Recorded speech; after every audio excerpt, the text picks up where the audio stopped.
श्री गणेश जी महाराज की जय। मधुसूदन भगवान की जय। ऐसी कथाएं आप तक पहुंचती रहें, इसके लिए आप इस चैनल को सब्सक्राइब करिए। वैशाख मास महात्म्य अध्याय 9। मैथिल पूछने लगा कि हे विभो, जब कामदेव जल गया तब उसकी उत्पत्ति किससे हुई और कर्मवशात उसे कौन कौन से दुख भोगने पड़े। हे ब्राह्मण, मुझे इस बात के सुनने की बड़ी ही अभिलाषा है। यह कहकर मेरा संदेह मिटाइए। यह सुनकर श्रुतदेव कहने लगे कि मैं स्वामी कार्तिकेय के जन्म की कथा कहता हूँ। इसके सुनने से सब पाप नष्ट हो जाते हैं। यह कथा यश को बढ़ाने वाली, पुत्र देने वाली, धर्म करने वाली और संपूर्ण रोगों का नाश करने वाली है। हे राजन, जब महादेव जी ने कामदेव को भस्म कर दिया तब कामदेव की स्त्री रति अपने पति को भस्म हुआ देखकर शोक से मूर्छित हो गई। जब 2 घड़ी पीछे चेत हुआ तब अनेक प्रकार के विलाप करने लगी। उसके विलाप को सुनकर सारा तपोवन दुखमय हो गया और रति ने विचार किया कि मैं भी चिता में जलकर शरीर का त्याग कर दूं। यह विचार कर उसने अपने पति के मित्र बसंत को उसकी अंतिम क्रिया करने के लिए बुलाया। इस तरह जब वह वीर पत्नी चिता बना रही थी तब वह भी आ पहुंचा। वह रति को देखकर डर के मारे क्षण भर मूर्छित हो गया। फिर अनेक भांति से रति को समझाने लगा और बोला, हे भद्र, मैं तेरे पुत्र समान हूँ। मेरे होते हुए तुम्हें ऐसा करना अनुचित है। शरीर का त्याग अथवा आत्मघात करना धर्म का हेतु नहीं। इस प्रकार जब बहुत से समझाने पर भी रति ने अपना शरीर रखना न स्वीकार किया तो उसकी दृढ़ता देखकर बसंत ने नदी के तट पर चिता बनाई और रति गंगा में स्नान कर संपूर्ण क्रिया कर्म से निश्चिंत हो सब इंद्रियों को रोक और मन को आत्मा में लीन कर चिता पर चढ़ने को उद्यत हुई। तब आकाशवाणी हुई कि हे कल्याणी, हे पति के अत्यंत प्रेम में प्रीत रखने वाली, तू चिता में प्रवेश मत कर। तेरा पति महादेव जी और यदुवंशी कृष्ण भगवान से पुनः पैदा होगा। ऐसे क्रम से 2 जन्म होंगे। तब दूसरे जन्म में श्री कृष्ण से रुक्मिणी के गर्भ में तेरा पति होगा। उसका नाम प्रद्युम्न होगा। तू ब्रह्मा के शाप से संबर के घर में निवास करेगी। वहीं प्रद्युम्न नामक तेरे पति से तेरा समागम होगा। ऐसे कहकर आकाशवाणी अदृश्य हो गई। जब रति ने यह बात सुनी तब मरने के लिए उद्यत भई रति ने चिता में प्रवेश न किया। पीछे जिनके स्वार्थ सिद्ध के लिए महादेव जी द्वारा कामदेव भस्म हो गया था, वे सब देवता बृहस्पति, इंद्र और अग्नि को आगे करके रति से अदृष्ट हो बोले और महान वरदान देकर उसकी शांति की। कहा, हे कामी प्रिय, अब से तेरा पति अनंग कहावेगा और अंग वाले की तरह मरा हुआ दिखाई देगा। ऐसे यूं अनेक प्रकार समझा बुझा धर्म उपदेश करने लगे। तेरा पति पूर्व कल्प में सुंदर नाम का राजा था। उस जन्म में भी तू इसकी पत्नी ब्रजशंकर कारिणी हुई थी। इसी से तेरी यह दशा हुई है। अब तू वैशाख में मंदाकिनी नदी में प्रातः स्नान करके मधुसूदन भगवान का पूजन कर और उनकी दिव्य कथा सुन तथा हे भामिनी, तू अशून्य शयन का व्रत प्रारंभ कर। हे भद्रे, वैशाख में इस धर्म के करने से और इसी व्रत का अनुष्ठान करने से तेरा पति तुझे अवश्य मिल जाएगा, इसमें संशय नहीं है। रति को ऐसा वर देकर जब देवता अपने अपने स्थान को चले गए और कामदेव की स्त्री भी देश से निर्वृत्त हो गई, वह मेष की संक्रांति में गंगा स्नान कर बड़े उत्तम मन से अशून्य शयन व्रत धारण करती हुई इसके पुण्य के प्रभाव से तत्काल कामदेव उसको दिखाई दे गया। यह ऐसा पराक्रमी है कि इसके पराक्रम को कोई रोक नहीं सकता। यह पूर्व कल्प में भी बड़ा धर्मपरायण राजा था, किंतु इसने वैशाख मास में कर्तव्य नहीं किए थे, धर्म नहीं किए थे। इसलिए कामदेव यद्यपि परमात्मा का पुत्र था तो भी अंगहीन हुआ। यही वैशाख में मेष की संक्रांति को व्यर्थ होने का फल है, जो देवताओं को भी भोगना पड़ा। मनुष्यों को तो कहना ही क्या। जब महादेव जी अंतर ध्यान हो गए तब पार्वती जी निराश हो गई। ऐसे पार्वती चुपचाप खड़ी रह गई और नहीं जानती भई कि क्या करूं। पार्वती की ऐसी दशा देख दोनों हाथों से गले लगाए हिमाचल अपनी पुत्री को घर ले गया और पार्वती भगवान महादेव जी के रूप और उदारता आदि गुणों को देखकर ऐसी मुग्ध हो गई थी कि उसने यह बात मन में निश्चय ठान ली कि शंकर जी ही मेरे पति होंगे। ऐसा दृढ़ व्रत धारण कर शंकर को मन में लगा गंगा तट पर जाकर तप करने लगी।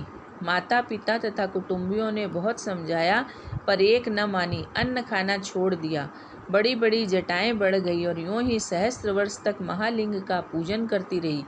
तब महादेव जी सायंकाल के समय ब्रह्मचारी वेश धारण कर उनके सामने आए। उस पर्णकुटी पर आए और अनेक प्रकार से परीक्षा करने लगे कि इसकी प्रीति मुझमें दृढ़ है या नहीं। परीक्षा लेकर बोले, हे बद्रे, तेरी जो इच्छा हो वही वर मांग। तब पार्वती जी बोली, हे रुद्र, मैं यह वर मांगती हूँ कि तुम मेरे पति हो। तब ऐसा ही हो वर देकर सप्तर्षियों को बुलाया। वे आकर हाथ जोड़कर आगे खड़े हुए। तब ऋषियों को आज्ञा देकर कहा कि तुम कन्या के पूछने के निमित्त हिमालय के पास जाओ। भगवान की ऐसी आज्ञा पाकर कन्या के लिए हिमाचल के घर आकाश मार्ग से चले। उनके चलने से दसों दिशा प्रकाशित हो गई। इन ब्रह्मवेत्ता सप्त ऋषियों को आते देख हिमाचल उठकर आदरपूर्वक ले आए। सबकी विधिवत पूजा की। जब सुख से वे आसन पर बैठ गए तब हिमाचल ने पूछा, हे महाराज, मैं धन्य हूँ, आज आप मेरे घर पधारे, इससे मैं कृतकृत्य हुआ। आपके आवागमन को मैं अपने पूर्व जन्म के पुण्यों का फल मानता हूँ। पूर्ण मनोरथ महात्माओं के कृत्य हम सरीखे नहीं जानते हैं। आप अपने आने का कारण कहिए। जो आपकी आज्ञा होगी सोई मैं करूँगा। यह सुनकर वे सप्तऋषि हिमाचल से बोले, हे गिरिपते, तूने अपने ही समान दृढ़ वाक्य कहे हैं। महोदय, हम अपने आने का कारण तेरे प्रति कह रहे हैं। हे राजन, यह जो तेरी पार्वती नाम की कन्या है सो पहले दक्ष की पुत्री हुई थी। इसी ने अपने पिता के यज्ञ में देह त्याग किया था। इसी ने अब तेरे यहाँ जन्म धारण किया है। इसका पानी ग्रहण करने योग्य तीनों लोक में महादेव जी को छोड़कर और कोई नहीं है। इसलिए हे कल्याण की इच्छा करने वाले, तू अपनी कन्या का विवाह महादेव से कर दे। तूने सहस्त्रों जन्मों में अनेक सुकृत कर्म किए हैं। अब सौभाग्य से वे परिपाप को प्राप्त हुए हैं। ऋषियों के इन वचनों को सुनकर हिमाचल को अत्यंत हर्ष हुआ और बोला कि मेरी पुत्री तो छाल के वस्त्र धारण कर गंगा तट पर अनशन व्रत धारण कर अत्यंत कठिन तप कर रही है। वह महादेव जी को पति बनाना ही चाहती है। उसका मनोवांछित यही कार्य है। हे मुनीश्वरों, मैं अपनी कन्या महादेव जी को दे चुका हूँ। अब आप शीघ्र वहाँ पधारो जहाँ महादेव जी हैं और उनसे जाकर कहो कि हे प्रभु, हिमाचल ने प्रीति से अपनी कन्या आपके निमित्त दी है, अंगीकार कीजिए। ऐसे उनसे कहकर आप ही इस कन्या के विवाह का प्रबंध कीजिए।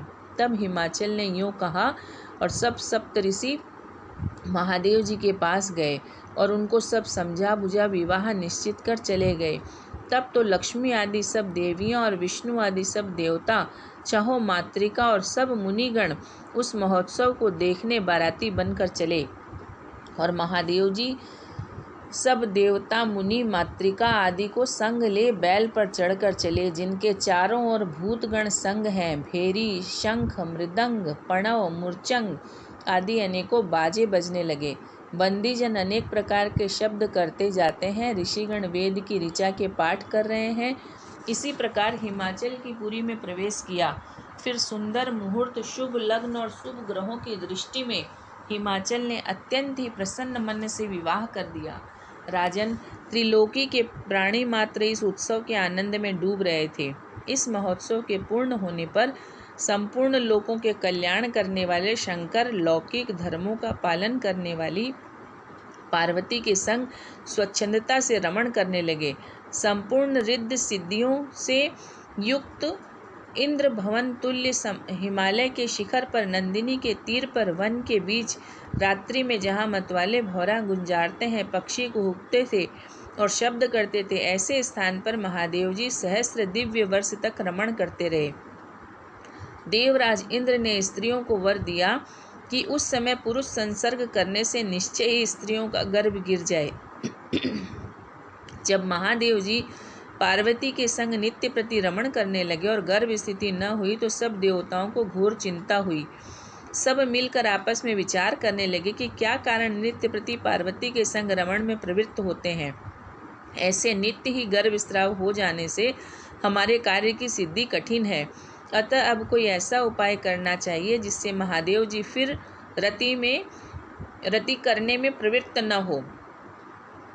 ऐसा कहकर थोड़ी देर तक विचार रहे थे कि क्या करें। फिर निश्चय हुआ कि इस कार्य को अग्नि देवता कर सकते हैं। इसलिए अग्नि का अत्यंत सम्मान कर कहने लगे, हे अग्नि, तू ही देवताओं का मुख है, तू ही बंधु है, अब तेरे ही हाथ में सब बात है। अब तू ही वहीं जा जहाँ महादेव जी रमण कर रहे हैं। जब वे रमण कर चुके तब तू प्रकट हो सम्मुख चले जाना, जिससे वे पुनः रमण न करे, क्योंकि तुझे देखकर पार्वती जी लज्जा के मारे वहाँ से हट जाएंगी। तब तू शिष्य होकर कामारी शिवजी से तत्व प्रश्न करना। ऐसे तत्व प्रश्न के बहाने से महादेव जी का बहुत सा समय लगा देना। ऐसे बहुत काल व्यतीत हो जाने पर पार्वती से स्वामी कार्तिक का जन्म होगा। तब देवताओं ने ऐसे प्रार्थना करी और अग्नि ने कहा, अच्छा मैं जाता हूँ। यूँ कहकर महादेव जी के पास गया, परंतु वीर्य के स्खलित होने से पहले ही रमण समय अग्नि चला गया, वहाँ पहुँच गया। उसे देख वस्त्रहीन होने के कारण पार्वती जी को बड़ी लज्जा हुई, मन खिन्न हो गया तथा रमण छोड़ अलग हट गई। तब महादेव जी को बड़ा क्रोध हुआ और अग्नि से बोले, हे दुर्मते, इस अस्खलित वीर्य को तू ग्रहण कर। दुष्ट, मेरा वीर्य दुसह है, तूने रति में विघ्न किया है, अतः अपने वीर्य को मैं तेरे मुख में त्यागूंगा। ऐसा कहे अग्नि के मुख में वीर्य छोड़ दिया। उस प्रचंड वीर्य के उदर में प्रवेश होने से वह जलने लगा और चिंतित होकर स्वर्ग लोक गया। अत्यंत कठिनाई से प्राण बचे। तब देवताओं ने सब वृतांत कहा। अग्नि की बात सुन देवताओं को हर्ष शोक दोनों हुए। वीर्य के स्थित हो जाने से हर्ष हुआ, परंतु प्रसव कैसे होगा, इसका अत्यंत दुख हुआ। अग्नि के उदर में महादेव जी का तेजोमय वीर्य बढ़ने लगा, यहाँ तक कि 10 महीने बीत गए। जब प्रसव का कोई उपाय न हुआ तब अत्यंत दुख से दुखी होकर गर्भ प्रसव के हेतु देवताओं के शरण में गया। तब सब देवता अग्नि को संग ले महायशस्विनी गंगा के पास गए। सब मिलकर स्तुति करने लगे, हे माता, तू ही संपूर्ण देवताओं की माता है, जगदीश्वरी। हे भद्रे, तू देवताओं के निमित्त शंकर के इस तेज को धारण कर जो अग्नि के गर्भ में बढ़ रहा है। वह स्त्री न होने से प्रसव नहीं होता है, अतएव तू इस अग्नि और हम सब पर दया करके हमारी रक्षा कर। ऐसे प्रार्थना करने पर गंगा ने तथास्तु। सब देवताओं ने अग्नि को गर्भमोचन मंत्र का उपदेश दिया। उस मंत्र से गर्भ का आकर्षण कर उस शंकर के तेज को अग्नि ने गंगा में छोड़ दिया। यह तेज बड़ा दीप्तिमान और लोकों में असहनीय था। कुछ मास पर्यंत गंगा ने उसे सहन किया। उसके सहने में असमर्थ हो गई तो उसके प्रभाव से जल सूख गया, रक्त कलेवर दिखाई देने लगा। पतिव्रत्य के प्रभाव से देवी अत्यंत दुख से व्याकुल हो गई। तब लोक पावनी गंगा ने अपने उदरस्थ गर्भ को त्याग दिया, जो सब पर्वतों में गिरा। सब पर्वतों से विदीर्ण हो उस गर्भ के 6 भाग हो गए। तब ब्रह्मा की भेजी हुई 6 कृतिकाएं आई। उन्होंने सरकांडों से विभिन्न शांभवी तेज के 6 भागों को ग्रहण कर 6 मुख का पुरुष बनाया, परंतु उसके शरीर एक ही था। ब्रह्मा की आज्ञा से उन कृतिकाओं ने उसे बहुत दृढ़ कर दिया। यह पुरुषाकार 6 मुखी शरीर बहुत समय तक सरकांडों में वैसे ही पड़ा रहा, उसका कोई रक्षक नहीं था। एक दिन बैल पर चढ़े हुए महादेव पार्वती उसी स्थान पर होकर श्रीशैल को जा रहे थे। उस समय पार्वती के स्तनों से दूध की धार ढरकने लगी। वे विस्मित हो महादेव जी से बोली, महाराज, अकस्मात मेरे स्तनों से दूध की धार बहने का क्या कारण है? हे विश्वात्मन, इसे बताइए। तब महादेव जी बोले, हे देवी, जो कुछ मैं कहूँ तो सुन। तेरा पुत्र यहीं नीचे पड़ा है। एक समय तू और मैं रमण कर रहे थे, इतने में ही अग्नि आ गया। उसे देख लज्जा के मारे आप हट गई। तब मैंने क्रोध से यह अग्नि के मुख में दे दिया, उससे इसका सहस्त्र। तब उसने देवताओं की कृपा से, जब वह इसे सहन न सका तब उसने देवताओं की कृपा से गंगा में छोड़ दिया। गंगा की जलन अधिक हो गई, तब उसने सरकंडों में छोड़ दिया। सरकंडों में उसके 6 भाग हो गए। मातृकाओं ने आकर उसे दृढ़ कर दिया। उसकी पुरुष की साई आकृति हो गई है। उसी को देखकर तेरे स्तनों में से दूध टपकने लगा। इसका पराक्रम विष्णु के समान होगा। तू इसका पालन पोषण कर। यही तेरा औरस पुत्र है। इसे उठाकर शीघ्र ले चल। इसके द्वारा तेरी बड़ी प्रशंसा होगी।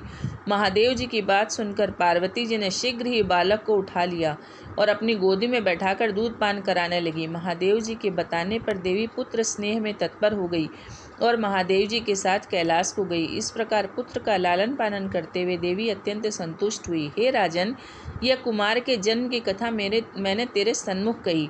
जो इसे नित्य प्रति सुनते हैं उनके पुत्र पौत्र आदि की वृद्धि होती है, इसमें संदेह नहीं।